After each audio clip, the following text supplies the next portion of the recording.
بسم اللہ الرحمن الرحیم نحمدہ ونصلی علی رسولہ الکریم اما بعد اعوذ باللہ من الشیطان الرجیم بسم اللہ الرحمن الرحیم ربنا وابعث فیہم رسولا من انفسہم یتلو علیہم آیاتک ویعلمہم الکتاب والحکمت ویزکیہم انک انت العزیز الحکیم صدق اللہ العظیم۔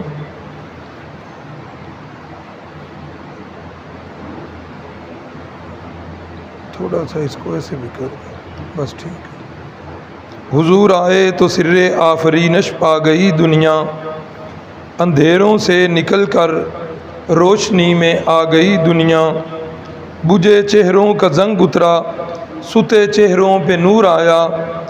حضور آئے تو انسانوں کو جینے کا شعور آیا، یتیموں اور ضعیفوں کو پناہیں مل گئیں آخر، حضور آئے تو ذروں کو نگاہیں مل گئیں آخر۔ ام المؤمنین سیدہ خدیجہ الکبریٰ رضی اللہ تعالی عنہا، ان کی اور رسول اللہ صلی اللہ علیہ وسلم کی شادی پر کل جو ہے وہ سبق کا اختتام ہوا تھا۔ مناسب معلوم ہو رہا ہے کہ گزشتہ اسباق کا جائزہ جو ہے وہ لے لیا جائے تاکہ باتیں جو ہیں وہ ذہن میں نقش ہو جائیں۔ تو آپ نے ذرا اس کے ساتھ دہرائی کرنی ہے، آپ آگے ہو جائیں، ہے جگہ۔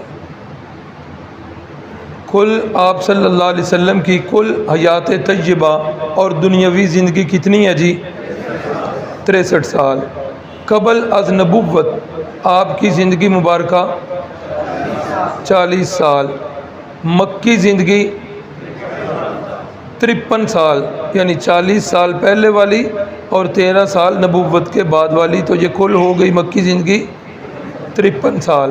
پھر مدنی زندگی 10 سال۔ پیدائش مبارکہ واقعہ فیل سے کتنی دیر بعد میں؟ 50 یا 55 دن کے بعد۔ واقعہ شق صدر کتنی دفعہ ہوا؟ 4 دفعہ۔ جزاکم اللہ۔ پہلی دفعہ کب شق صدر ہوا؟ 4 سال کی عمر مبارک میں۔ دوسری دفعہ 10 سال کی عمر مبارک میں۔ یہ کہیں کاپیاں کھول کر تو نہیں دیکھ رہے، ایسا بھی نہیں ہونا چاہیے۔ تیسری دفعہ شق صدر کب ہوا؟ نبوت ملتے وقت۔ اور چوتھی دفعہ شق صدر کب ہوا؟ معراج شریف کے وقت۔ اس کے بعد ہے جی والدہ ماجدہ کی وفات جس وقت ہوئی تو اس وقت آپ صلی اللہ علیہ وسلم کی عمر مبارک 6 سال۔ دادا جان کی وفات جس وقت ہوئی تو آپ کی عمر مبارک 8 سال۔ مکہ مکرمہ میں بت پرستی کا بانی کون تھا؟ عمر ابن لحی۔ اور اس کے بعد جس وقت حضرت خدیجہ الکبریٰ سے نکاح ہوا تو اس وقت عمر مبارک 25 سال۔ ام المؤمنین حضرت خدیجہ الکبریٰ نکاح کے بعد سارے ایمان والوں کی ماں بن گئیں، ام المؤمنین بن گئی۔ شادی کے موقع پر میاں جو ہے یہ بیوی کو کوئی تحفہ دے اور اسی طرح بیوی جو ہے یہ میاں کو کوئی تحفہ دے، بالکل جائز ہے۔ جائز کیا بلکہ رسول اللہ صلی اللہ علیہ وسلم نے فرمایا تحفے دیا لیا کرو۔ باب مفعل ہے، باب مفعلہ کی خاصیت مشارکت ہے۔ یہ ذرا ہے تو علمی جملہ لیکن یہ اس لیے کہہ رہا ہوں، بعض ساتھی جو ہیں وہ اس حدیث کو یوں بیان کرتے ہیں کہ تحفے لیا کرو، نہیں لیا کرو نہیں بلکہ تحفے دیا اور لیا کرو۔ اور اس کی حکمت بتائی، رحمت کائنات صلی اللہ علیہ وسلم نے فرمایا کہ اس سے محبت بڑھتی ہے۔ اس سے کیا ہوتا ہے؟ محبت بڑھتی ہے۔ اور میاں اور بیوی ان کے درمیان تو جتنی زیادہ محبت ہوتی ہے اللہ اور اس کے رسول اتنے زیادہ خوش اور راضی ہوتے ہیں، اور شیطان کو اتنی زیادہ تکلیف ہوتی ہے۔ میاں اور بیوی ان کے درمیان ناچاکی ڈالنا، ان کے درمیان غلط فہمیاں پیدا کرنا، ان کے درمیان دوریاں کرنا، اس سے اللہ اور اس کے رسول کی ناراضگی ہوتی ہے اور اس سے شیطان بڑا خوش ہوتا ہے۔ میاں اور بیوی کے درمیان ناچاکی ڈالنا یہ شیطانی ایجنڈا ہے۔ خواہ ہمارے گھر کے اندر اس میں کوئی بھی کام کر رہا ہو، میاں بیوی کے درمیان ناچاکی نہیں ڈالنی۔ حدیث پاک سے اس کا ثبوت ہے۔ یہ میاں بیوی کے درمیان ناچاکی ڈالنا یہ کس کا ایجنڈا ہے؟ یہ شیطان کا ایجنڈا ہے۔ اللہ تعالی ہم سب کو اس سے محفوظ فرمائے۔ تو ام المومنین خدیجۃ الکبریٰ نے رسول اللہ صلی اللہ علیہ وسلم کو نکاح کے موقع پر جو تحفہ دیا وہ حضرت زید بن حارثہ رضی اللہ تعالی عنہ، یہ بکتے بکاتے غلام آئے، ام المومنین کے پاس آئے تو رسول اللہ صلی اللہ علیہ وسلم نے ام المومنین نے ہدیہ دیا اور رسول اللہ صلی اللہ علیہ وسلم نے اس ہدیے کو قبول فرما لی۔ حضرت زید جو تھے نا، یہ پیدائشی غلام نہیں تھے۔ غلامیت اب تو اسلام نے اس کو تقریباً ختم ہی کر دیا ہے۔ اسلام سے پہلے غلامی کا تصور بہت زیادہ تھا، تو یہ پیدائشی غلام نہیں تھے۔ ایسے ہوا کہ کچھ لوگوں نے ان کے قبیلے پر جو ہے وہ حملہ کیا اور ان کے قبیلے کا مال اسباب لوٹا اور حضرت زید بن حارثہ کو ادھر سے اچک لیا، اغوا کر لیا اور آ کر عکاظ کی منڈی میں بیچ دیا۔ پھر بکتے بکاتے ام المؤمنین حضرت خدیجۃ الکبریٰ کے حصے میں آئے، ان کے پاس آئے اور ام المؤمنین نے بطور تحفہ اور ہدیہ رسول اللہ صلی اللہ علیہ وسلم کو پیش کر دیا۔ حضرت زید بن حارثہ جس وقت یہ اپنے قبیلے سے اغوا کیے گئے، اس وقت اللہ تعالیٰ اس صورتحال سے ہم سب کو معاف فرمائے اور اللہ تعالیٰ ہماری اولاد کی حفاظت فرمائے۔ یہ تو جس بندے پر بیتتی ہے اسی بندے کو اس کا احساس ہوتا ہے کہ بچہ جو ہے وہ گم ہو جائے، اللہ تعالیٰ محفوظ فرمائے۔ ہمارے محترم قاری نصیر احمد صاحب، چھوٹا ان کا بچہ بالکل بچپن میں ایک دفعہ جو ہے وہ گم ہو گیا تھا۔ یہ بڑا عجیب معاملہ ہوتا ہے۔ یقین مانیے کہ بچے کی وفات ہو جائے نا تو یہ صدمہ جو ہے قابل برداشت ہے، اور بچہ گم ہو جائے تو یہ ماں باپ کے اوپر ایک ایسی کیفیت ہوتی ہے، وہ بیچارے ہر روز مرتے ہیں اور ہر روز جیتے ہیں۔ اللہ تعالی ہماری اولاد کی حفاظت فرمائے۔ تو حضرت زید بن حارثہ جو ہیں، ان کے والد، ان کی تو عجیب ہی کیفیت بن گئی۔ عربی کے ایک اندر انہوں نے اشعار کہے، بڑے لمبے چوڑے اشعار ہیں جن کی آج بھی اگر پڑھا جائے تو دل جو ہے یہ پسیج جاتا ہے۔ تو بہرحال ہر صبح تلاش کے لیے نکلتے، ہر شام واپس آ جاتے، پتہ ہی نہیں چل رہا تھا کہ میرا بیٹا جو ہے وہ کہاں پر ہے۔ اتفاق ایسا ہوا کہ حضرت زید کے قبیلہ کے کچھ لوگ جو ہیں وہ یہاں حج یا عمرہ کرنے کے لیے آئے، انہوں نے حضرت زید کو پہچان لیا اور حضرت زید نے انہیں پہچان لیا۔ جس وقت انہوں نے واپس جا کر بتایا، حضرت زید کے والد، ان کے چچا، یہ سارے حضرات جو ہیں یہ مکہ میں آ گئے اور انہوں نے آ کر پہلے تو تحقیق کی کہ رسول اللہ صلی اللہ علیہ وسلم نے جو ہمارا بیٹا لیا ہے تو ان کے بارے میں تحقیق کی کہ یہ کیسا بندہ ہے۔ تو جب بتایا گیا کہ آپ صلی اللہ علیہ وسلم انتہائی شفیق ہیں، انتہائی رحم دل ہیں، تو حضرت زید کے والد اور ان کے چچا اور قبیلے کے افراد رسول اللہ صلی اللہ علیہ وسلم کے پاس آئے اور آ کر بتانے لگے کہ ہمیں پتہ چلا ہے آپ انتہائی شریف الطبع ہیں، آپ بڑے نیک دل ہیں، آپ بڑے رحم دل ہیں۔ تو جس سے بھی پوچھا ہے انہوں نے آپ کی تعریف ہی کی ہے۔ واقعہ یہ ہے کہ آپ کے پاس ہمارا ایک بچہ ہے زید، یہ پیدائشی غلام نہیں ہے۔ پھر وہ ساری ان کی تاریخ بتائی کہ جو کچھ ہوا ہے۔ اس کے بعد آپ صلی اللہ علیہ وسلم سے کہا گیا کہ آپ جو ہے ہم آپ سے مفت میں لینے کے لیے نہیں آئے، چونکہ زید پیدائشی نہیں ہے، پیدائشی طور پر آزاد ہے، ہم آپ سے جتنے پیسے مانگیں گے، چونکہ ہمارا بیٹا ہے، ہم وہ اتنے پیسے دیں گے اور تب جو ہے ہم اپنا بیٹا لے لیں گے۔ تو آپ سے گزارش ہے کہ آپ منہ مانگی قیمت لے لیں اور ہمیں ہمارا بیٹا جو ہے وہ واپس کر دیں۔ رسول اللہ صلی اللہ علیہ وسلم نے انتہائی کریمانہ انداز میں پوچھا یہ ایک ہی مطالبہ ہے یا اس کے علاوہ بھی کوئی مطالبہ ہے؟ جی بس ایک ہی مطالبہ ہے۔ فرمایا اچھا پھر میری ایک شرط ہے۔ جی ایک شرط کیا؟ ہم تو بیٹے کے لینے کے لیے آئے ہیں، آپ جتنی شرائط پیش کریں گے ہم ماننے کے لیے تیار ہیں۔ فرمایا میری شرط یہ ہے کہ زید کو میں بلاتا ہوں، اگر زید خوشی کے ساتھ آپ کے ساتھ جانا چاہے تو پھر چلا جائے، اور اگر زید خوشی سے جانا نہیں چاہے گا تو آپ مہربانی کر کے اسے مجبور نہیں کریں۔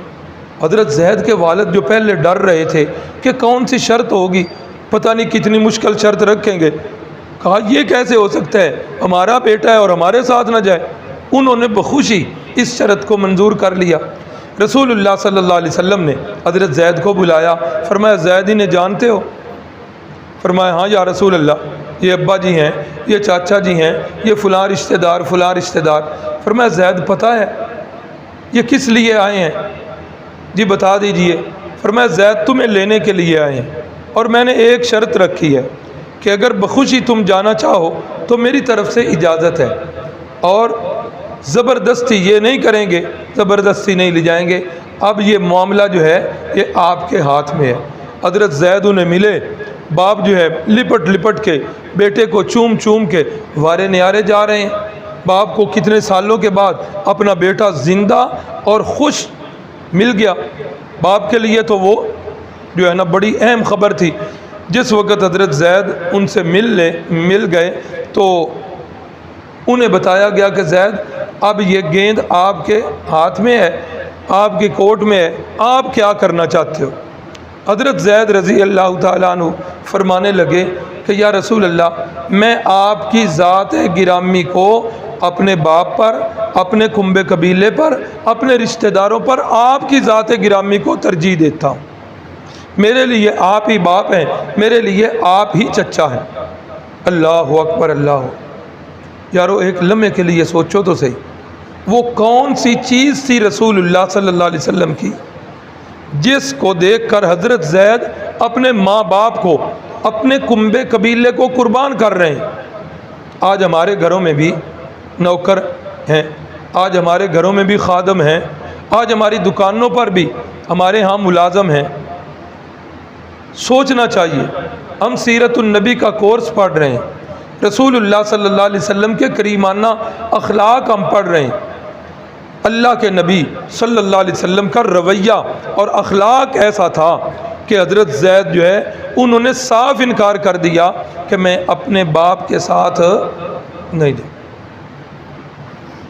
حضرت زید ان کے والد فرمانے لگے کہ شاید یہ آمنے سامنے ہے زید، اس وجہ سے جھجک رہا ہے۔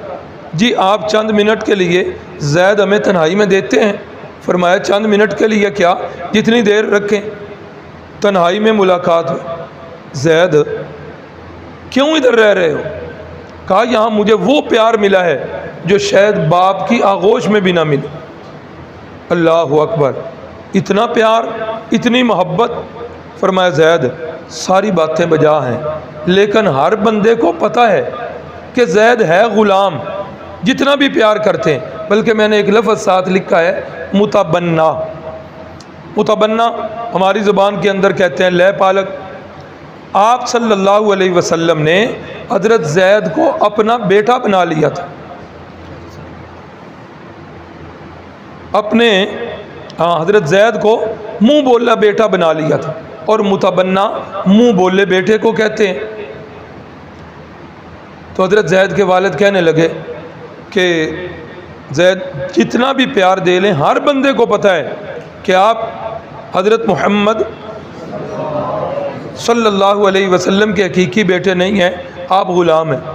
حضرت زید فرمانے لگے ابا جان میں آپ کو کیا بتاؤں، یہ غلامی یہ تو سرداروں کو بھی نصیب نہیں ہوتی، یہ غلامی یہ سرداروں کو بھی نصیب نہیں ہوتی، میں یہیں پر رہنا چاہتا ہوں۔ بالآخر حضرت زید کے والد جو ہیں وہ مل ملا کے چلے گئے، اور پھر وقتاً فوقتاً آتے رہتے تھے۔ تو یہ رسول اللہ صلی اللہ علیہ وسلم نے حضرت خدیجۃ الکبریٰ کی طرف سے یہ تحفہ قبول کیا تھا۔ ام المؤمنین خدیجۃ الکبریٰ رضی اللہ تعالی عنہا جب تک حیات رہیں رسول اللہ صلی اللہ علیہ وسلم نے کسی دوسری عورت سے نکاح نہیں کیا۔ کہتے ہیں کہ انسان کی جو پہلی شادی ہوتی ہے یہ پہلی محبت ہوتی ہے۔ ام المؤمنین حضرت عائشہ صدیقہ رضی اللہ تعالی عنہا فرماتی ہیں کہ میری جتنی بھی سوکنیں تھیں نا، کسی سوکن پر مجھے اتنا رشک نہیں آیا جتنا رشک مجھے حضرت خدیجۃ الکبریٰ کی ذات گرامی پر آئے۔ حضرت خدیجۃ الکبریٰ جب بھی اللہ کے نبی صلی اللہ علیہ وسلم بیٹھتے، باتیں چلتی، گھر کے معاملات چلتے تو حضرت خدیجۃ الکبریٰ کا ذکر آ جایا کرتا۔ جب بھی گھر میں کوئی چیز پکتی تو آپ صلی اللہ علیہ وسلم برتنوں میں ڈال کر خادم کو دیتے، جاؤ یہ خدیجہ کی فلاں سہیلی کو دے کے آؤ، یہ خدیجہ کی فلاں سہیلی کو دے کے آؤ۔ اماں جی فرماتی ہیں کہ میں نہ رہ سکی، ایک دن میں نے کہہ ہی دیا، یا رسول اللہ، بات بات پہ خدیجہ یاد آتی ہیں، ہر موقع پر خدیجہ یاد آتی ہیں۔ خدیجہ نے کیا کمال کیا تھا، 40 سال کی عمر میں وہ آپ سے شادی کر رہی، 40 سال کے بعد تو بڑھاپا جو ہے اس کی حد شروع ہو رہی ہے، اور 2 خامد آپ سے پہلے ان سے وہ نکاح کر چکی ہیں، 2 خامدوں سے ہو کے آئی ہیں، بڑھاپے کی سرحد کو چھو رہی ہیں، آپ کی کڑیل جوانی ہے، آپ 25 سال کی عمر میں ہیں، آپ کا کمال ہے، خدیجہ کا اس میں کیا کمال ہے؟ اللہ اکبر اللہ۔ اماں جی فرماتی ہیں رسول اللہ صلی اللہ علیہ وسلم نے فرمایا، عائشہ میں خدیجہ کی کس کس ادا کا تذکرہ کروں، خدیجہ خدیجہ ہی تھی، خدیجہ کا کوئی ثانی نہیں تھا۔ جب ساری دنیا نے مجھے جھٹلا دیا تھا، خدیجہ نے اس وقت میری تصدیقیں کی تھی۔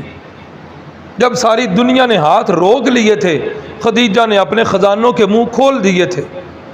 جب ساری دنیا میری حوصلہ شکنی پہ تل گئی تھی، خدیجہ جو ہیں وہ میری حوصلہ افزائی کرتی تھی۔ خدیجہ کے تو کیا ہی کہنے۔ تو یہ ام المؤمنین حضرت خدیجۃ الکبریٰ رضی اللہ تعالی عنہا یہ جب تک حیات رہیں رسول اللہ صلی اللہ علیہ وسلم نے کسی اور عورت سے نکاح نہیں کیا۔ ہمارے بھائی تصور صاحب نے جو کل پرچی دی تھی وہ تحقیق کرنی تھی، لیکن آج ایک ضروری سفر کے سلسلہ میں گجرانوالہ جانا پڑ گیا، اس لیے وہ ان کا ادھار رہ گیا۔ آگے آ جائیں جی۔ 35 سال عمر مبارک، اس وقت تعمیر کعبہ ہوئی ہے، تعمیر کعبہ 35 سال عمر مبارک۔ بیت اللہ جو ہے نا، اس وقت اس کی دیواریں جو ہیں یہ خستہ حال ہو چکی تھی، اور بیت اللہ جو ہے یہ ارادہ بنا کہ اس کی تعمیر نو کی جائے۔ یہ یاد رکھیں، قرآن مجید میں بتایا گیا، ان اول بیت وضع للناس للذی ببکۃ مبارکا وہدی للعالمین۔ اس روئے زمین پر سب سے پہلا جو گھر تعمیر ہوا تھا وہ کون سا ہے؟ للذی ببکہ، یہ مکہ کا دوسرا نام ہے۔ فرمایا وہ مکہ شہر میں ہے۔ بیت اللہ کے ناموں میں ایک نام ہے کعبہ۔ کعبہ سمجھتے ہیں نا، سنا ہوا ہے آپ نے نام؟ کعبہ جو ہے، کعب یہ ابری ہوئی ہڈی کو کہتے ہیں، ابری ہوئی چیز کو کہتے ہیں۔ اسے کعبہ کیوں کہتے ہیں؟ پہلی بات تو یہ سمجھیں کہ یہ بیت اللہ جہاں پر ہے یہ پوری دنیا کا مرکز ہے اور پوری دنیا کا سنٹر اور درمیان ہے۔ یہاں سے مشرق و مغرب، شمال و جنوب برابر جو ہے وہ زمین ہے، بالکل درمیان کے اندر جو ہے بیت اللہ ہے، یعنی ہر لحاظ سے بیت اللہ کو مرکزیت ہے۔ اور دنیا کے اس وقت جتنے بھی خشکی کے حصے ہیں نا، 7 بر اعظم ہیں، یہ 7 بر اعظم ملا کے زمین کا چوتھا حصہ جو ہے یہ خشکی پر ہے، اور زمین کے 3 حصے جو ہیں اب بھی پانی کے اندر ہیں۔ تو جس وقت زمین جو ہے یہ ابری تھی نا، تو سب سے پہلے یہاں جس وقت جہاں اب بیت اللہ ہے، اس جگہ سے ایک بلبلہ نکلا اور یہاں سے زمین ابری، اور اس ابرنے کی وجہ سے اسے کعبہ کہتے ہیں۔ کعبے کا معنی میں نے بتایا، ابری ہوئی ہڈی یا ابری ہوئی کوئی چیز بھی ہو اسے کعبہ کہتے ہیں۔ تو یہ سب سے پہلے اس کی تعمیر حضرت سیدنا آدم صفی اللہ نے کی۔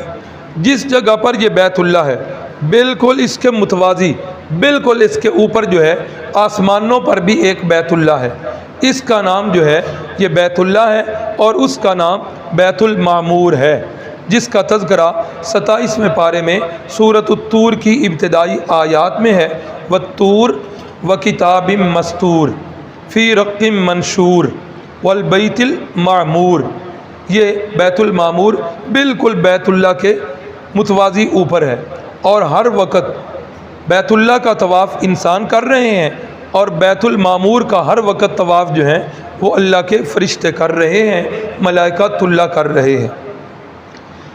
اللہ اکبر۔ دوسری مرتبہ اس کی تعمیر جو ہے یہ حضرت سیدنا ابراہیم اور حضرت سیدنا اسماعیل علیہ السلام نے کی۔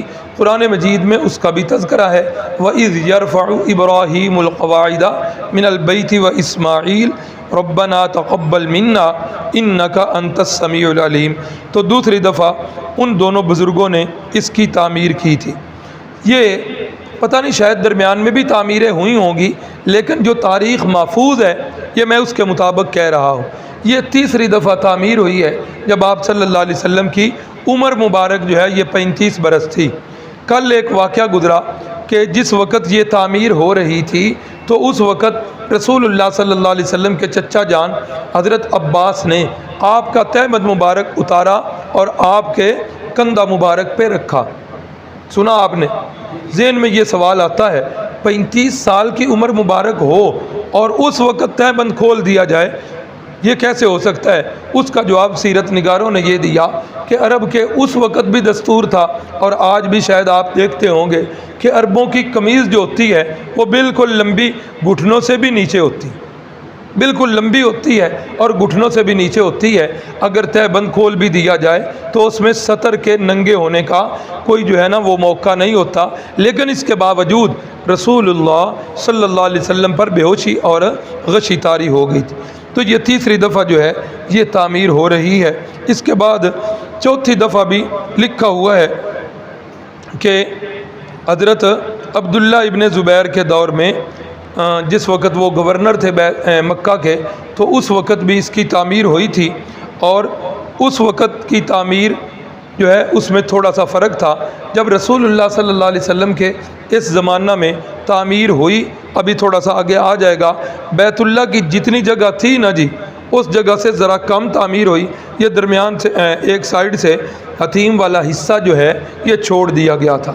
تو حضرت عبداللہ بن زبیر نے جس وقت اس کی تعمیر کی تو وہ حدیث مد نظر رکھی جس حدیث میں رسول اللہ صلی اللہ علیہ وسلم نے فرمایا، عائشہ میرا دل کرتا ہے کہ میں بیت اللہ کو انہی بنیادوں پہ کھڑا کروں جن بنیادوں پر میرے ابا جان حضرت ابراہیم نے اس کی تعمیر کی تھی۔ تو حضرت عبداللہ بن زبیر نے پھر وہ حتیم کا حصہ ساتھ ملا کر اس کی تعمیر کی۔ اس کے بعد پانچویں تعمیر جو ہے حجاج بن یوسف کا زمانہ ہے، اس زمانے کے اندر لکھا ہوا ہے یا عبد الملک ابن مروان، اس کے زمانے میں پھر اس کی تعمیر ہوئی، اور اس تعمیر کے اندر پھر جو ہے حتیم والی جگہ کو چھوڑ دیا گیا۔ بنو امیہ کا جس وقت یہ زمانہ ختم ہوا، بنو عباس کا زمانہ شروع ہوا، تو خلیفہ مادی نے ارادہ کیا کہ پھر اس کو جو ہے یتیم والی جگہ کو ساتھ ملایا جائے۔ امام الہجرہ، امام المدینہ حضرت سیدنا امام مالک رحمہ اللہ، ان سے فتویٰ طلب کیا گیا کہ کیا بیت اللہ کو دوبارہ جو ہے حضرت ابراہیم خلیل اللہ کی بنیادوں پر اگر تعمیر کرنا چاہیں تو کیا ایسا کیا جا سکتا ہے؟ تو حضرت امام مدینہ نے فرمایا، انی اکرہ ان یتخذھا الملوک ملعبۃ، مجھے اس بات کا ڈر ہے کہ کہیں بادشاہ آنے والے اس کو کھلونا نہ سمجھ لیں۔ ہر بادشاہ اپنی یادگار کے طور پر اس کو پرانی عمارت کو گرا کر پھر نیا جو ہے وہ تعمیر کرے تاکہ میری اس کے ساتھ جو ہے وہ نسبت ہو جائے، تو میں اس چیز کو ناپسند کرتا ہوں، اور میں یہ تلقین کرتا ہوں کہ اب بیت اللہ کو اسی جگہ پر رہنے دیا جائے۔ تو موجودہ تعمیر جو ہے یہ پھر اسی جگہ پر جو ہے وہ رہی۔ تو یہ 3-4 تعمیرات، 5 تعمیرات جن کا ذکر تاریخ کے اندر ملتا ہے، تو یہ میں نے گوش گزار کر دیں۔ ابھی جو بیت اللہ کی یہ ساری عمارت ہے مسجد حرام کی، یہ ترکوں نے بنائی ہوئی ہے، اب تو اس کے اندر آل سعود جو ہیں یہ اس کے اندر مزید اضافے کر رہے ہیں۔ تو عرض یہ کر رہا تھا 35 سال عمر مبارک ہے، تو بیت اللہ کی دیواریں جو ہیں وہ خستہ ہو گئی ہیں، اس کے اندر دراڑیں آ گئی ہیں، اور بعض روایات میں یہاں تک ہے کہ سیلاب آیا تو سیلاب کی وجہ سے بیت اللہ نشیبی جگہ پر تھا، اس وجہ سے یہ معاملہ ہو گیا۔ اب سارے پریشان ہیں، تعمیر کرنی ہے تو کیسے کی جائے؟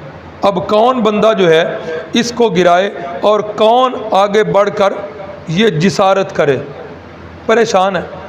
ایک اور واقعہ بھی لکھا ہوا ہے کہ بیت اللہ کے اندر ایک کنواں تھا، اس کنویں کے اندر نا لوگ جو آتے تھے بیت اللہ کا حج اور عمرہ کرنے کے لیے، یہ بار بار کہہ رہا ہوں، یہ یاد رکھنا، ابھی نبوت نہیں ملی، نبوت سے پہلے کی باتیں ہیں۔ اس وقت بھی لوگ جو ہیں بیت اللہ کا حج اور عمرہ کرتے تھے، بیت اللہ کی تعظیم کرتے تھے، اور اب بیت اللہ کی تعمیر کر رہے ہیں۔ وہ مشرک تھے، کافر نہیں تھے، یہ یاد رکھنا، یہ ایک باریک سا فرق ہے۔ کافر تو بالکل وہ ہوتا ہے جو اللہ کو بالکل ماننے ہی نہ، اللہ کا انکار کر دے، اور مشرک وہ ہوتا ہے جو اللہ کو مانتا بھی ہو اور اللہ کی صفات اللہ کے نبیوں پر، اللہ کے ولیوں پر یا دیگر مخلوقات پر جو ہے وہ اللہ کی صفات کو تقسیم کرے، اسے مشرک کہتے ہیں۔ تو بیت اللہ کے اندر جو مکہ میں رہنے والے تھے وہ لوگ مشرکین مکہ تھے، اللہ کو مانا کرتے تھے، لیکن اللہ کے ساتھ ساتھ حضرت اسماعیل، حضرت ابراہیم اور اس طرح جو جن بتوں کا تذکرہ ہوا وہ جو شخصیات تھیں، حضرت حابیل، اسی طرح لات، یہ سارے بت ان کی بھی تعظیم کرتے تھے، اللہ کی صفات ان پر تقسیم کیا کرتے تھے۔ تو جس وقت لوگ آتے تھے نا، اس کنویں کے اندر لوگ جو ہے سونا، چاندی اور سکے ڈال جایا کرتے تھے، اور اس کنویں کے اندر ایک بہت بڑا اژدہا بھی رہتا تھا۔ اب دو ڈر تھے، ایک تو ڈر تھا کہ اس اژدہا کو کون بندہ مارے جی، بیت اللہ کے اندر مارنا بھی ممنوع ہے اور ممکن ہے وہ جو ہے کسی کو ڈس بھی لے، اور دوسرا یہ بھی کہ بیت اللہ کی عمارت کو گرائیں تو کون یہ جسارت کرے۔ ابھی اسی شش پنج میں تھے کہ اتفاق ایسا ہوا کہ وہ ایک دن اژدہا جو ہے وہ بیت اللہ کی دیوار پہ بیٹھا ہوا ہے، آسمان سے ایک جو ہے نا پرندہ آیا، اور اس پرندے نے اژدہا کو اچکا اور اچک کر لے گیا۔ اب جس وقت مکے والوں کے سامنے یہ واقعہ ہوا، اب انہوں نے اسے نیک شگون قرار دیا، اور انہوں نے کہا کہ اس سے تو ہماری تائید ہو رہی ہے کہ اس کا مطلب ہے اللہ نے ایک مصیبت کو ٹال دیا ہے، اب کیا کریں جی؟ اب جی اس کو گرائیں۔ اب سارے حضرات تیار تو ہو گئے ہیں، لیکن اب آگے کون بڑھے؟ تو کہتے ہیں کہ سب سے پہلے ولید بن مغیرہ جو ہے وہ آگے بڑھا، اور اس نے اللہ کے حضور گڑ گڑا کے دعا کی کہ اللہم لا نرید الا الخیر، اے اللہ تو ہماری نیتوں کو جانتا ہے، ہماری نیت خیر کے سوا کچھ بھی نہیں، ہم تیرے اس گھر کی از سر نو تعمیر کرنا چاہتے ہیں۔ ولید بن مغیرہ نے سب سے پہلے کدال کے ساتھ چند پتھر گرائے اور یہیں پہ معاملہ ختم کر دیا، کہا کہ آج رات جو ہے انتظار کی جائے، اگر آج رات اللہ کی طرف سے کوئی گرفت ہوئی تو یہ پتھر دوبارہ صبح ادھر لگا دیں، اور اگر آج رات کچھ بھی نہ ہوا تو پھر اٹھ کر صبح جو ہے یہ کام کریں گے۔ وہ رات بالکل خیریت سے گزر گئی، کچھ بھی نہ ہوا، پھر لوگوں کے حوصلے بڑھے کہ اللہ اس کام پہ راضی ہے کہ اللہ کے گھر کی تعمیر جو ہے وہ از سر نو کی جائے۔ پھر اٹھ کر جو ہے انہوں نے بیت اللہ کو گرایا، اور یہ لفظ میں ایک دہرا دوں، لوگ جو ہیں مسجد کے گرانے پر بھی ایک لفظ بولتے ہیں جی مسجد کو شہید کیا۔ یہ شہید کا لفظ جو ہے نا یہ ایک خاص اصطلاح ہے قرآن مجید کی اور حدیث پاک کی۔ شہید صرف اسی کے لیے بولا جاتا ہے جو بندہ اللہ کی راہ کے اندر اپنی جان قربان کر دے، کافروں کے ساتھ لڑتا ہوا مارا جائے۔ شہید کی اصطلاح قرآن و حدیث میں صرف اس کے لیے استعمال کی گئی ہے۔ بیت اللہ کی عمارت کو گرانا، اس میں کوئی بے ادبی کا لفظ نہیں ہے، سارے حضرات سیرت نگار بھی یہی لکھ رہے ہیں، اور نہ ہی قرآن و حدیث میں کوئی اس کی ممانعت۔ بہرحال جس وقت یہ عمارت گرا دی گئی تو اس کے بعد جو مختلف قبائل تھے انہوں نے تعمیر کے لیے بیت اللہ کی دیواریں جو ہیں نا ان کو تقسیم کر لی۔ کہ یہ دائیں مشرقی دیوار جو ہے فلاں فلاں قبیلہ تعمیر کرے گا، مغربی دیوار، یہ ساری دیواروں کو تقسیم کر لیا۔ اب تقسیم کرتے کرتے بیت اللہ کی دیواریں جو ہیں یہ چھت تک پہنچ گئی۔ اب حجر اسود کی تنصیب کا معاملہ ہے، ہاں وہ ایک اہم بات رہ گئی۔ بیت اللہ کی تعمیر جب کرنے لگے تو اس وقت اعلان یہ کیا گیا، اور اعلان کرنے والے کا نام بھی لکھا ہوا ہے، ابو وہب، رسول اللہ صلی اللہ علیہ وسلم کے غالباً ماموں ہیں رشتے کے اندر۔ تو انہوں نے یہ اعلان کیا کہ یہ بیت اللہ کی تعمیر کرنی ہے، اور آپ صلی اللہ علیہ وسلم کے والد کے ماموں ہیں، تو انہوں نے اعلان کیا کہ بیت اللہ کی تعمیر کے اندر حلال کمائی جو ہے وہ ڈالنی ہے، کوئی حرام کا پیسہ، کوئی سود کا پیسہ، کوئی رنڈی کی کمائی یا اسی طرح کسی کا غصب کیا ہوا پیسہ بیت اللہ کی تعمیر میں استعمال نہیں ہوگا۔ چندہ اکٹھا ہوا، لوگوں کے پاس لاکھوں روپے تھے، لاکھوں درم و دنانیر تھے، لیکن شرط بڑی کڑی تھی کہ کیا کیا جائے، اس کے اندر حلال کمائی جو ہے اس کو دینا ہے، حرام کا ایک لقمہ بھی اللہ کے گھر کی تعمیر میں نہ ہو۔ یہ جس مسجد میں آپ اس وقت تشریف فرما ہے، بہت سارے حضرات کو پتہ ہے، جس وقت اس کی تعمیر بھی شروع کی گئی اس کے بعد بھی یہی فلیکس لگائی گئی کہ اس کے اندر حلال کمائی جو ہے وہ دینی ہے۔ کئی ساتھیوں نے اعتراضات بھی کیے، اعتراضات کرنے والے تو کرتے رہتے ہیں، وہ انبیاء پر بھی اعتراض ہوتے رہتے ہیں، لیکن بہت سارے ساتھیوں نے دلچسپی کے لیے پوچھا بھی کہ یہ شرط آپ نے کیوں لگائی؟ ہم نے کہا کہ یار مشرکین مکہ بیت اللہ کی تعمیر کر رہے ہیں اور وہ اعلان کر رہے ہیں کہ اس کی تعمیر میں حلال کا پیسہ دینا ہے۔ الحمدللہ ہم تو مسلمان، اللہ نے ہم سے یہ نہیں پوچھنا کہ یہ 1 سال کے اندر مسجد کیوں نہیں بنائی، اللہ نے ہم سے یہ نہیں پوچھنا کہ 2 سالوں میں کیوں نہیں بنائی۔ ہاں اگر ہمیں پتہ چل جائے کہ فلاں آدمی کی جو رقم ہے وہ حرام کی کمائی ہے، تو اگر وہ لیں گے تو اس کی پوچھ جو ہے وہ ضرور ہو، اور ایسا ہوا ہے۔ کئی ساتھی پیسے لے کے آئے ہیں اور ہمیں پتہ چلا ہے، ہم نے الحمدللہ ان کے پیسوں کو واپس کیا ہے۔ ایک ساتھی مجھے کہنے لگا کہ یہ جو آپ نے شرط لگائی ہے نا حلال کمائی والی، آپ یہ ختم کر دیں، دیکھیں یہ آپ کی مسجد کتنی جلدی بنتی ہے۔ تو میں نے اسے کہا کہ میرا گمان نہیں، میرا یقین ہے کہ یہ ہماری مسجد جتنی جلدی میں بنی ہے اتنی جلدی میں کوئی مسجد بھی نہیں بنی۔ اگر کسی بندے نے ذاتی جیب سے بنائی ہے کوئی مسجد، اس کو الگ کر دیں، اگر باہر کے فنڈ سے کوئی پیسہ آیا ہے اس مسجد کو بھی الگ کر دیں۔ لوگوں کے تعاون سے جتنی بھی مساجد ہمارے اس علاقے میں بنی ہیں، کوئی مسجد آپ پیش کر دیں جو اتنی جلدی میں بن گئی۔ الحمدللہ پچھلے سال آپ یہاں تھے، یہ ٹائل والا کام نہیں تھا، ہمارے حفظ کے ایک ساتھی ہیں حافظ ضمیر الحسن صاحب، انہوں نے اسی وقت کہا کہ جو ہے نا ٹائل میں نے اپنے والدین کے ایصال ثواب کے لیے لگانی ہے، اور الحمدللہ کام شروع ہوا اور آج تک یہ کام ہو رہا ہے، ابھی بھی مستری لگے ہوئے ہیں۔ تو میں یہ سمجھتا ہوں کہ جتنا بھی جلدی کام ہوا ہے یہ صرف حلال کمائی والی شرط سے ہوا ہے۔ تو مشرکین مکہ نے بھی یہی شرط لگائی کہ حلال کمائی کے پیسے دیے جائیں، لیکن جس وقت وہ چندہ اکٹھا ہوا تو پورے بیت اللہ جس جگہ پر تھا حضرت ابراہیم جن بنیادوں پر بنا کے گئے تھے اتنا نہ ہوا۔ پھر لے دے کے یہ ہوا کہ جتنے پیسے اکٹھے ہوئے اتنا بیت اللہ بنا لیا جائے، اور اس جگہ پر ڈی شکل میں ایک دیوار کھڑی کر دی گئی جسے حتیم کہا جاتا ہے۔ جو حضرات گئے ہیں انہوں نے دیکھا، اللہ تعالیٰ سب کو لے جائے اور اللہ رب العزت اس کی زیارت بار بار نصیب فرمائے۔ اللہ کے ہر کام کے اندر بڑی حکمتیں ہیں۔ اللہ چاہتے سونے اور چاندی کے اینٹوں سے بنا سکتے تھے، میں سمجھتا ہوں ظاہری سبب تو یہ بنا کہ حلال کی کمائی والی شرط سے حتیم کا حصہ رہ گیا، لیکن اللہ کی اس کے اندر بھی بڑی حکمت ہے۔ آج کیا ہوتا ہے، ملک پاکستان کا بادشاہ یا دوسرے کسی ملک سے بادشاہ جائے، بیت اللہ کے دروازے اس کے لیے کھل جاتے ہیں، ایسے ہی ہے، کھلتے ہیں کہ نہیں کھلتے؟ اللہ کی کتنی بڑی حکمت کہ میرے محبوب کا ایک ادنا غریب سا امتی یہاں آئے اور وہ دیکھے کہ بادشاہوں کے لیے دروازے کھل گئے ہیں، انہیں اندر جا کر عبادت کرنے کی یا دعا مانگنے کی سعادت مل گئی ہے۔ ہائے کاش میں بھی بادشاہ ہوتا، میں بھی جا کے اندر کرتا۔ اللہ نے ہم جیسے غرباء کے لیے یہ حتیم کا حصہ الگ کر دیا۔ آج ہم جیسے غریب لوگ بھی وہاں جس وقت جاتے ہیں، اللہ کی توفیق سے وہ جو ہے نا سعادت مل جاتی ہے۔ حتیم کے اندر پڑھی گئی نماز، حتیم کے اندر کی گئی دعا اور بیت اللہ کے اندر کی گئی دعا یہ بالکل برابر ہے۔ اگر کوئی بندہ حتیم کو چھوڑ کر بیت اللہ کا طواف کرتا ہے اس کا طواف ہی نہیں ہوتا، حتیم کے اوپر سے جو گزر کے آئے گا اس کا طواف جو ہے یہ مکمل ہوگا۔ یہ اس سلسلے میں ضروری بات رہ گئی تھی، وہ عرض کر دی۔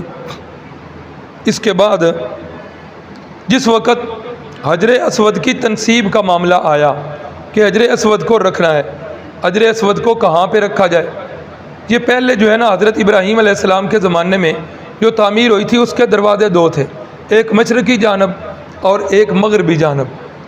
ہم اس وقت جو بیٹھے ہیں ہم بیت اللہ سے کس جانب ہے؟ ہم مشرق میں۔ حضرت ہماری جماعت کے بہت بڑے خطیب ہیں حضرت مولانا محمد عطا اللہ بندیالوی صاحب، اللہ ان کے علم و عمل میں برکت دے، اللہ تعالیٰ علماء حق کی حفاظت فرمائے۔ ایک دفعہ فرما رہے تھے، بڑا پیارا جملہ لگا، فرمانے لگے کہ یہ جو ہم اہل مشرق ہیں نا، محسوس ایسے ہوتا ہے کہ اللہ تعالیٰ ہم پر دوسری نسبتوں دوسری سمتوں سے زیادہ اللہ ہم پر مہربان ہے۔ وجہ کہ بیت اللہ کا جو دروازہ اس وقت ہے یہ کس جانب ہے؟ مشرقی جانب۔ حجر اسود جو ہے یہ کس کونے پہ ہے؟ یہ بھی مشرق اور جنوبی کونے پر۔ مقام ابراہیم جو ہے یہ کس جانب ہے؟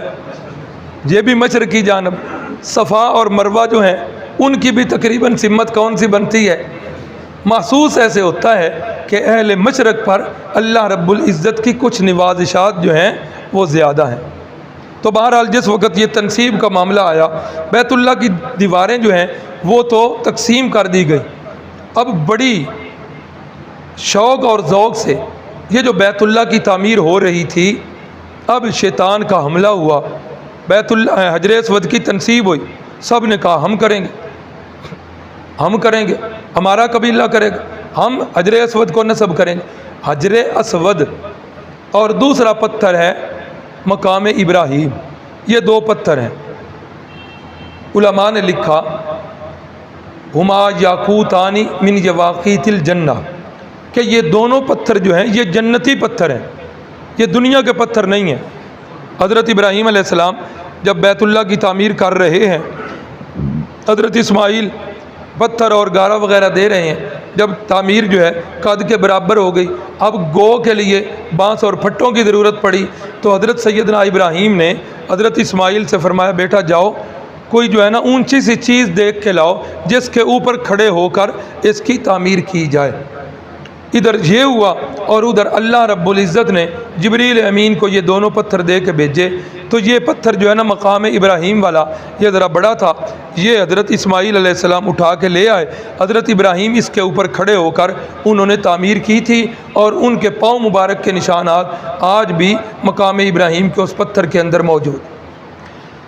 حجر اسود کی تنصیب پر تلواریں نکل آئیں، خون میں بھرا ہوا پیالہ آ گیا، ایک قبیلے نے تو اس میں انگلیاں ڈبو لیں کہ ہم نے عہد کر لیا ہے، مر جائیں گے مار دیں گے، حجر اسود ہم نصب کریں۔ چند لوگ جو ہے سر جوڑ کے بیٹھے کہ تعمیر بیت اللہ کی ہے، اتنے ذوق شوق سے کی گئی ہے، اللہ کے گھر کے اندر یہ خون ریزی، یہ تو بڑا کام خراب ہے، کرنا کیا چاہیے؟ ایک بات پر متفق ہوئے، وہ یہ کہ آج اسی طرح چلے جائیں، تعمیر رک گئی ہے تو اس تعمیر کو ایسے ہی رکا رہنے دیں، کل اس دروازے سے جو بندہ داخل ہوگا جو فیصلہ وہ کرے گا ہمیں وہ فیصلہ منظور کرنا پڑے۔ اس بات پر بحث ختم ہوئی، چلے گئے۔ دروازے سے سب سے پہلے آنے والی شخصیت میرے اور آپ کے آقا حضرت سیدنا محمد الرسول اللہ صلی اللہ علیہ وسلم تھے۔ جس وقت آئے تو سب کی زبانوں پر ایک ہی بات آ گئی، جال امین، جال امین، یہ ایماندار آ گئے، یہ امین آ گئے، اس کے فیصلے پر تو ہم راضی ہی راضی ہیں۔ کیا ہے بھائی؟ کہا جی یہ معاملہ ہے۔ فرمایا کوئی بات نہیں، کپڑا ایک لے کے آؤ۔ کپڑا لایا گیا، آپ صلی اللہ علیہ وسلم نے فرمایا سارے قبیلوں والے آ جائیں۔ اپنے دستے مبارک سے حجر اسود اس میں رکھا، فرمایا ہر قبیلے کا سردار آگے آ جائے۔ سارے سردار آ گئے، فرمایا اس چادر کو سارے سردار پکڑ لیں۔ چادر کو پکڑا گیا، بیت اللہ کے قریب لایا گیا، آپ نے اپنے دستے مبارک سے اٹھا کر بیت اللہ کی دیوار کے اندر اسے تنصیب کر دیا۔ وہ جو تلواریں نکل چکی تھیں، وعدے ہو چکے تھے، خون ریزی ہونے والی تھی، تو وہ ساری ٹل گئی، اور اللہ کے نبی صلی اللہ علیہ وسلم کو انہوں نے اپنا حکم اور اپنا جو ہے منصف مانا کہ جو فیصلہ کریں گے ہم اس کو مانیں گے، اور آپ نے کتنا اچھا فیصلہ کر دیا۔ اس کے بعد جو ہے 40 سال عمر مبارک ہو گئی، تو 40 سال پہلے جسمانی پیدائش ہو گئی تھی، تو 40 سال کے بعد یہ روحانی پیدائش اب ہوئی ہے، اور یہ جو روحانی پیدائش والا جو میں نے لفظ لکھا ہے، یہ لفظ میں قاری محمد طیب صاحب جو محتمم تھے دارالعلوم دیوبند کے، میں ان کی تحریر پڑھ رہا تھا، تو بڑی پیاری انہوں نے تحریر لکھی، تو لکھتے ہیں کہ روحانی پیدائش جو ہے وہ 40 سال کے بعد ہوئی، یعنی نبوت کا آغاز ہوا۔ تو نبوت کا آغاز جو ہے وہ وہی سے ہوا۔ اب وہی جو ہے یہ کیا ہے، یہ تعریف لکھی ہے میں نے، اللہ کا پیغام بندوں کے نام جو ہوتا ہے اس کو وحی الہی کہتے ہیں۔ وہی پہلی جو ہے یہ کون سی آیات نازل ہوئیں، یہ بھی سن لیجئے کہ جس وقت 40 سال عمر مبارک ہوئی تو اس سے پہلے رسول اللہ صلی اللہ علیہ وسلم جو ہے انہوں نے آہستہ آہستہ گوشہ نشینی شروع کر دی، اور اسی گوشہ نشینی میں بعثت سے 7 برس پہلے جو ہے یہ آپ صلی اللہ علیہ وسلم کو ایک روشنی جو ہے وہ نظر آیا کرتی تھی، اور آپ صلی اللہ علیہ وسلم اس روشنی کو دیکھ کر بڑے خوش ہوا کرتے تھے۔ پھر کیا ہوا، آپ نے بالکل جس وقت قریب یہ زمانہ آیا تو آپ صلی اللہ علیہ وسلم نے گوشہ نشینی کی، مکہ سے اس وقت تو باہر تھا، اب تو یہ غار جو ہے مکہ کے اندر بستی میں شامل ہو گئی ہے، آبادی کے اندر آ گئی ہے، غار ہرا۔ آپ صلی اللہ علیہ وسلم ستو لے کر، کھانے کی چیزیں لے کر وہاں چلے جایا کرتے تھے، وہاں جا کر اللہ کی یاد کیا کرتے تھے، اللہ کی عبادت کیا کرتے تھے، اور جس وقت وہ کھانے پینے کی چیزیں ختم ہو جاتی تو آپ واپس تشریف لے آیا کرتے۔ پہلی وہی جس وقت نازل ہوئی تو اس وقت حضرت جبریل امین تشریف لائے، اور انہوں نے کہا آ کر اقرأ، پڑھیے۔ آپ صلی اللہ علیہ وسلم نے فرمایا ما انا بقاری، میں پڑھا ہوا نہیں ہوں۔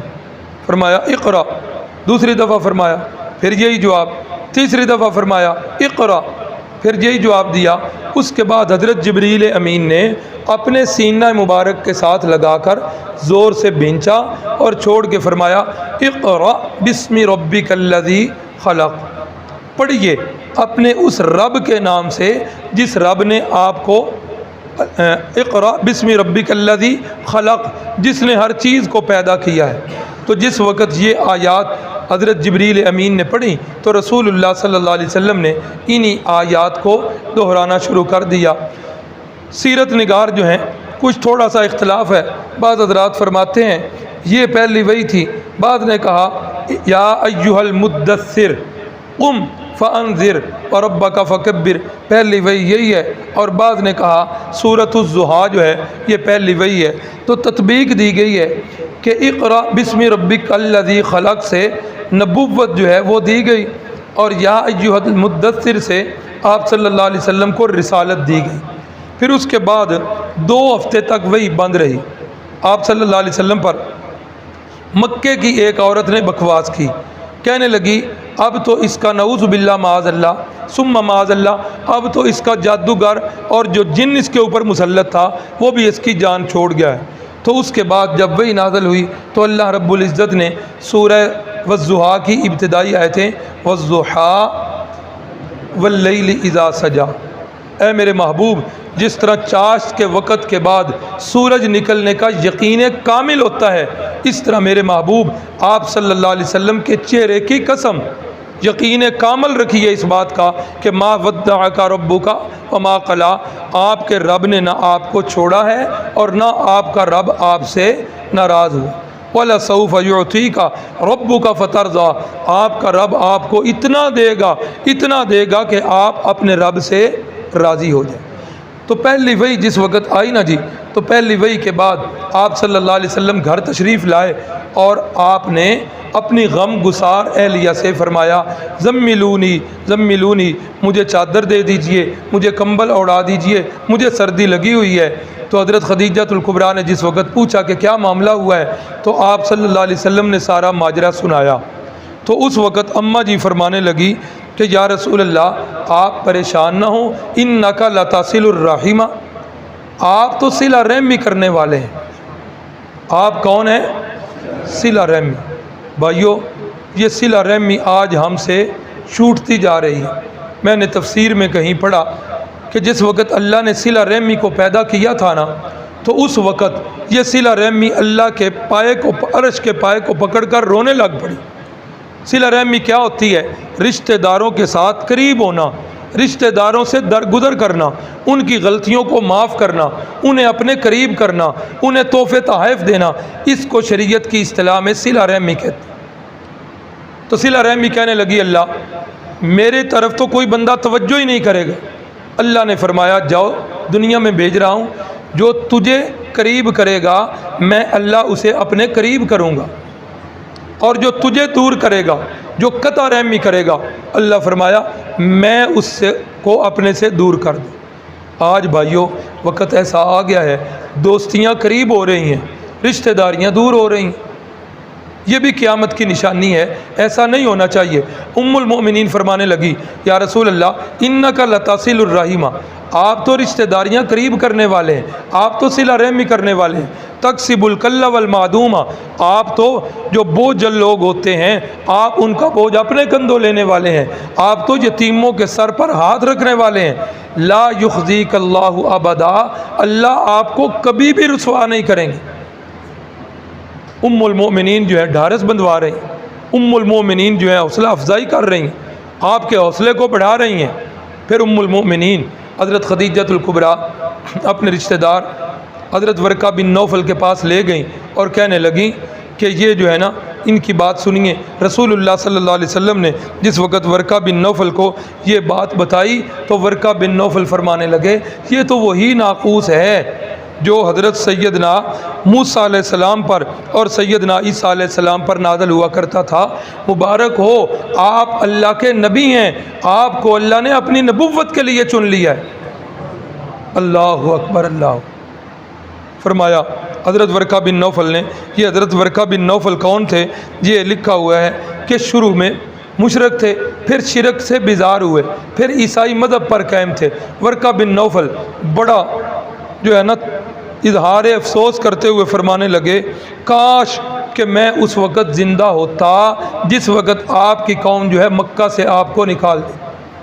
آپ صلی اللہ علیہ وسلم بڑے حیران، فرمایا مکے کے لوگ وہ تو مجھے صادق اور امین کہتے ہیں، وہ تو جھگڑوں کے فیصلے مجھ سے کرواتے ہیں، وہ تو اپنی امانتیں میرے پاس رکھواتے، بھلا مکے کے لوگ مجھے نکال دیں گے، یہ کیسے ممکن؟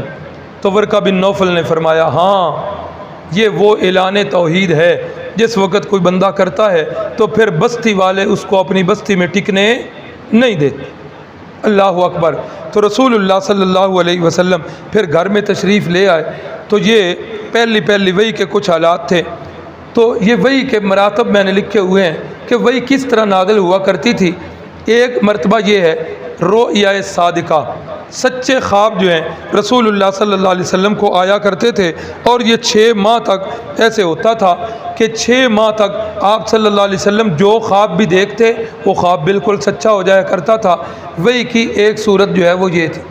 دوسری صورت لکھی ہے فرشتہ نظر نہیں آتا لیکن اللہ کا پیغام دل کے اندر القاء کر دیتا ہے، یہ وحی کی صورت تھی۔ تیسری وحی کی صورت فرشتہ جو ہے بشکل انسانی رسول اللہ صلی اللہ علیہ وسلم کے پاس آیا کرتے تھے، اور یہ سیرت نگاروں نے لکھا حضرت دہیہ کلبی رضی اللہ تعالی عنہ صحابی تھے، ان کی صورت میں حضرت جبریل امین اکثر آیا کرتے تھے، اور اس صورت میں جب جبریل امین تشریف لاتے تو صحابہ اکرام بھی ان کو دیکھ لیا کرتے تھے۔ وحی کی چوتھی صورت جو ہے یہ گھنٹی کی آواز یا شہد کی مکھیوں کے بن بناٹ کی جو آواز ہوتی ہے اس کا جو ہے نا وہ آواز آیا کرتی تھی، پھر وحی کا نزول ہوتا تھا، اور وحی کی سب سے شدت والی قسم یہی تھی جب گھنٹی کی آواز آتی تھی۔ حدیث میں لکھا ہے یہ اتنی شدت والی قسم تھی کہ سخت سردی کے موسم کے اندر آپ صلی اللہ علیہ وسلم کی پیشانی مبارک پر پسینہ آ جایا کرتا۔ اس حالت میں آپ اگر کبھی اونٹنی پہ سوار ہوتے تو اس بوجھ سے اونٹنی دب جاتی اور اونٹنی بیٹھ جایا کرتی۔ اور ایسا بھی ہے کہ صحابی کی ران مبارک پر آپ نے اپنا سر مبارک رکھا ہوا ہے، اور وحی کی نزول کی یہ کیفیت شروع ہوئی، صحابی فرماتے ہیں مجھے تو ایسا محسوس ہوا کہ میری ٹانگ کی ہڈی ٹوٹ جائے گی۔ یہ سب سے سخت قسم ہوتی تھی۔ اور پانچویں قسم پردہ میں براہ راست محب کی اور محبوب کی گفتگو، جیسے معراج والی رات ہوا، اللہ کی باتیں رسول اللہ صلی اللہ علیہ وسلم سے ہوئیں، تو یہ معراج والی رات یہ وحی کی پانچویں قسم جو ہے یہ ہوئی۔ یہ آج کے سبق کے حوال آپ حضرات کے گوش گزار کر دیے۔ اللہ رب العزت سے دعا ہے اللہ رب العزت ہم سب کو سیرت النبی پر چلنے کی توفیق عطا فرمائے۔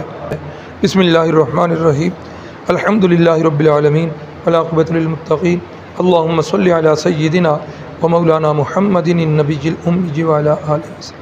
اللہم انت الہنا لا الہ الا انت رب السماوات والارض، انت رب العرش العظیم، اللہم انت علی کل شیء قدیر، اللہم انت ربنا ونحن عبادک، اللہم انک عفو کریم تحب العفو فاعف عنا، نستغفر اللہ ربی من کل ذنب ونتوب الیہ، اللہم سہل مشکلات الدنیا والآخرہ، رب توفنا مسلما والحقنا بالصالحین، رب ارحمہما کما ربیانی صغیرا، اللہم من احییتہ منا فاحیہ علی الاسلام ومن توفیتہ منا فتوفہ علی الایمان، اللہم اغفر لجمیع المؤمنین والمؤمنات والمسلمین والمسلمات الاحیاء منہم والاموات انک مجیب الدعوات، آمین یا رب العالمین۔ صلی اللہ تعالی علی النبی الکریم وعلی آلہ واصحابہ اجمعین برحمتک یا رب۔